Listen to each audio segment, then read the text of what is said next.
সম্মানিত সভাপতি, আমরা এখানে সবাই একত্রিত হয়েছি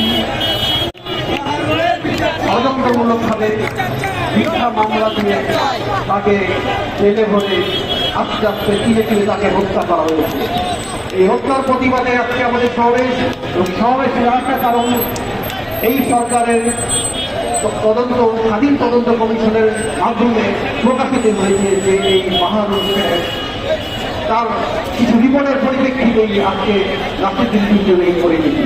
সুতরাং এই সরকারের উচিত ছিল তখনই, যখন এই রিপোর্ট পাওয়ার পরই তাকে তার পদ থেকে অবসর করে ট্রাইব্যুনালের কাছে হস্তান্তর করে তার স্বাধীন মতামত প্রকাশ করা উচিত ছিল।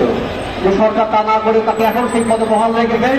এই জন্য আমাদের প্রতিবাদ, এই মাহারুনকে অবিলম্বে তাকে অবসর করে ট্রাইব্যুনালে হস্তান্তর করা হোক এবং আমাদেরকে জাতির পিছুর বিচার সুষ্ঠু তদন্তের মাধ্যমে এগিয়ে আসুন যারা খুবই।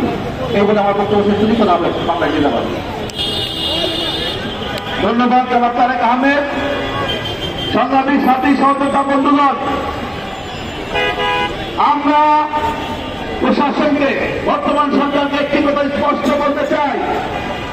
আমরা গত যে প্রেসক্লাবে একটি প্রোগ্রাম করেছিলাম আইজি মাহারুনের গ্রেপ্তার এবং শাস্তির দাবিতে, সেখানে যারা নাসির উদ্দিন আহমেদ পিন্টু ভাইয়ের সহকর্মী এবং তার সন্তান যে বক্তব্য করে গেছিল, যে তথ্য আমাদেরকে দিয়েছিল, আমাদের এটা শিরে উঠেছে।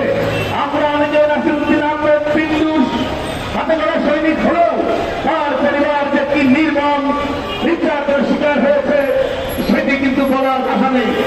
বন্ধুরা, আমরা নাসির উদ্দিন আহমেদ পিন্টুর সন্তান এবং তার সহকর্মীকে কথা দিয়েছি, নাসির উদ্দিন আহমেদ পিন্টুর হত্যার বিচার না হওয়া পর্যন্ত আমরা ঘরে ফিরে যাব না। বন্ধুরা আমার, বন্ধুরা, এক পর্যায়ে বক্তব্য নিয়ে আসছেন নাসির উদ্দিন আহমেদ পিন্টুর হত্যার বিচার দাবিতে চলে আসা আন্দোলনের অন্যতম সহযোদ্ধা যুবনেতা মকিত হোসেন।